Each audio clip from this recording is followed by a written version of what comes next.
अच्छा जी, PMS GK series के अंदर आज हमने डिस्कस करना है एवरीडे साइंस को। बहुत से लेक्चर्स अपलोड कर चुका हूँ, उसकी सारी प्लेलिस्ट का लिंक मैं डिस्क्रिप्शन में शेयर कर रहा हूँ, कमेंट सेक्शन में शेयर कर रहा हूँ। ठीक है जी, इसको देख लें। Instrument use to measure rain water is called odometer. ठीक, udometer. Instrument use to measure pressure of a gas is called manometer. और instrument use to hear sound कहाँ पे? Under water is called hydrophone. ठीक है जी। Instrument use to measure the humidity of atmosphere, कि atmosphere में humidity कितनी है, वो हाइग्रोमीटर यूज़ करते हैं। Instrument use to measure the density of milk is called lactometer. And the instrument which is use to measure the depth of ocean is called fathometer. और ऐसा instrument जो चीज़ों का इमेज बड़ा करने के लिए इस्तेमाल होता है, दिस इज़ कॉल्ड माइक्रोस्कोप। ठीक है जी, माइक्रोस्कोप की मदद से हम चीज़ों को मैग्नीफाई करके देखते हैं, बड़ा करके देखते हैं। And the instrument that is used to hear heartbeat and lungs sound is called स्टीथोस्कोप, जो डॉक्टरों ने लटकाई हुई होती है गले में। ठीक है जी, चेस्ट पे लगाते हैं। उसके बाद instrument use to see distant object, दूर दराज की चीज़ों को देखने के लिए इस्तेमाल करते हैं टेलीस्कोप। जिस तरह हमारी हलाल कमेटी वाले ड्रामे करते हैं ईदों पे, ठीक है, तो वो टेलीस्कोप को यूज़ करते हैं। ऐसा इंस्ट्रूमेंट जो सब मैरीन के अंदर यूज़ होता है, क्यों? टू सी पाथ और हर्डल्स। ठीक है, कोई रुकावटें वगैरह देखने के लिए उसे हम कहते हैं पेरिस्कोप।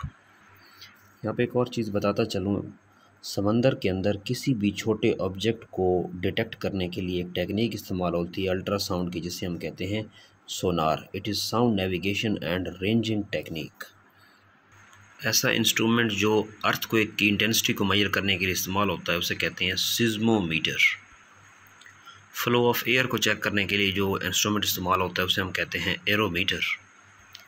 ऐसा इंस्ट्रूमेंट जो वोल्टेज को मेजर करने के लिए इस्तेमाल होता है, उसे कहते हैं वोल्टमीटर। ऐसा इंस्ट्रूमेंट जो करंट की ज़्यादा अमाउंट को, लार्ज अमाउंट को मेजर करने के लिए इस्तेमाल होता है एमीटर, और करंट की स्मॉल अमाउंट को मेजर करने के लिए इस्तेमाल होता है गैल्वानोमीटर। और अगर आपने साउंड को देखना है तो उसके लिए साउंड वेव्स को देखने के लिए जो इंस्ट्रूमेंट इस्तेमाल होता है, दैट इज़ कॉल्ड ऑसिलोस्कोप। उसके बाद बात आ जाती है कि ब्लड के अंदर 55% प्लाज्मा होता है, 45% ब्लड सेल्स होते हैं। वाइट ब्लड सेल्स जो होते हैं, इनको हम ल्यूकोसाइट्स भी कहते हैं। ठीक है, और इनको हम बॉडी की पुलिस भी कहते हैं। क्यों? वाइट ब्लड सेल हमें इम्यूनिटी देते हैं। क्या देते हैं? हमें इम्यूनिटी देते हैं। और याद रखें, जब वाइट ब्लड सेल डिस्ट्रॉय हो जाएं, इम्यूनिटी ख़त्म हो जाती है, that condition is called AIDS. उसे हम एड्स कहते हैं जब वाइट ब्लड सेल ख़त्म हो जाते हैं। रेड ब्लड सेल्स को हम एरिथ्रोसाइट्स कहते हैं। हमारे ब्लड के अंदर हीमोग्लोबिन मॉलिक्यूल होते हैं जो ऑक्सीजन कैरी करते हैं। हर किडनी के अंदर 1 लाख नेफ्रॉन मौजूद होते हैं। स्किन की 2 लेयर होती हैं, आउटर और इनर। आउटर लेयर को बोलते हैं एपिडर्मिस, एपी रूट वर्ड है आउटर का, और डर्मिस जो है ये इनर लेयर होती है। उसके बाद हमारा लिवर आ जाता है। लिवर सबसे बड़ा ग्लैंड है जो बाइल सेक्रीट करता है। क्या सेक्रीट करता है? बाइल। इसी लिवर को बॉडी की एनर्जी फैक्ट्री भी कहते हैं, पता होना चाहिए। हमारे अंदर कई ग्लैंड्स मौजूद हैं। हमारे अंदर जो पेंक्रियाज एक ग्लैंड है, पेंक्रियाज 2 चीज़ें खारिज करता है, ज़रा देखें मैं आपको समझा दूँ। हमारे अंदर जो पेंक्रियाज ग्लैंड है, ये इंसुलिन भी खारिज करता है, ये ग्लूकागोन भी खारिज करता है। ऐसा शख्स जिसकी ब्लड में शुगर की मिकदार ज़्यादा हो जाए तो इंसुलिन पेंक्रियाज खारिज करता है, और वो extra excessive amount of sugar को बर्न कर देती है और हमारी शुगर कंट्रोल हो जाती है।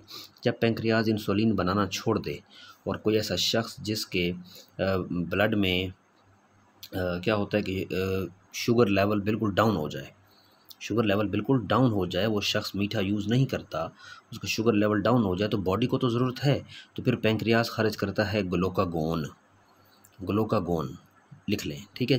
तो पेंक्रियाज 2 किस्म के अल्लाह ताला ने ये देखें हमारे अंदर और यहाँ पे लगाया हुआ है ग्लैंड, जो क्या करता है कि पेंक्रियाज हमारे अंदर इंसुलिन खारिज करता है जब हमारी शुगर ज़्यादा हो जाती है, और पेंक्रियाज ग्लूकागोन खारिज करता है जब हमारी शुगर जो है वो कम हो जाती है। उसके बाद दोनों टेम्परेचर याद रखें कि नॉर्मल ह्यूमन बॉडी टेम्परेचर जो है वो 98.6 डिग्री फ़ारेनहाइट में भी याद रखें, केल्विन में भी याद रखें। केल्विन में 37 डिग्री केल्विन होता है। ठीक हो गया।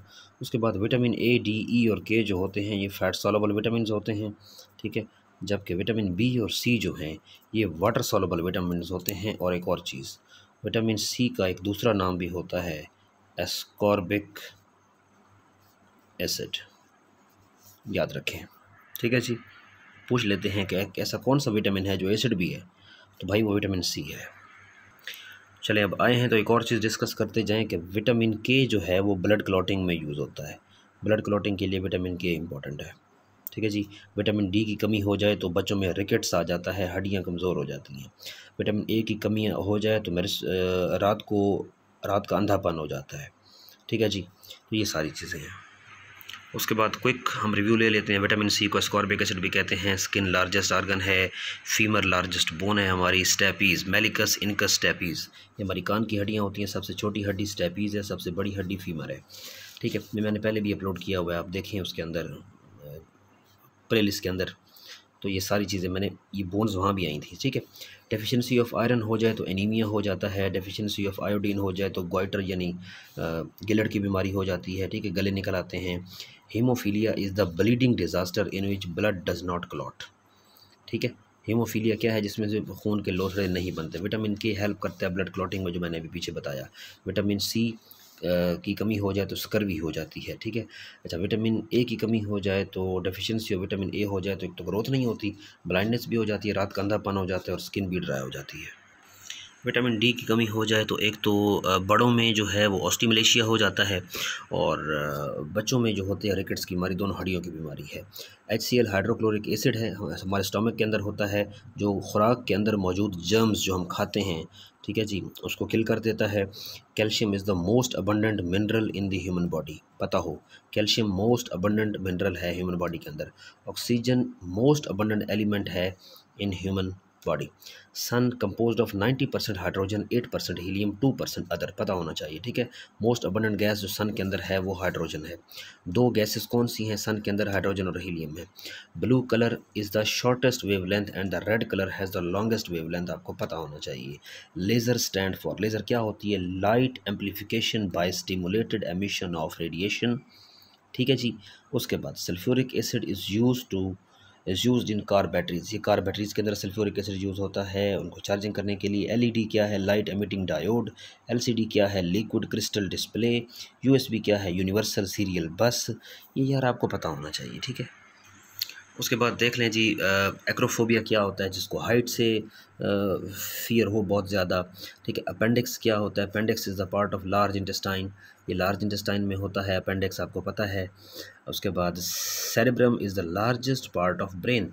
ब्रेन के देखें कितने पार्ट होते हैं? ब्रेन के 3 पार्ट होते हैं, fore brain, mid brain, hind brain. Fore brain के मज़ीद 3 हिस्से होते हैं, सेरेब्रम, थैलेमस और हाइपोथैलेमस।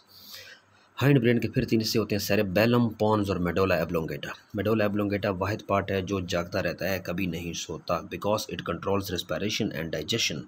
रिस्पायरेशन और डाइजेशन रुक गई तो फिर जो है ना वो काम तो ख़राब हो जाना ना सर। उसके बाद the brain of ostrich is smaller than it's I. ठीक है, ये देखें ब्रेन ऑफ ऑस्ट्रिच जो है उसकी आँख से भी छोटा होता है।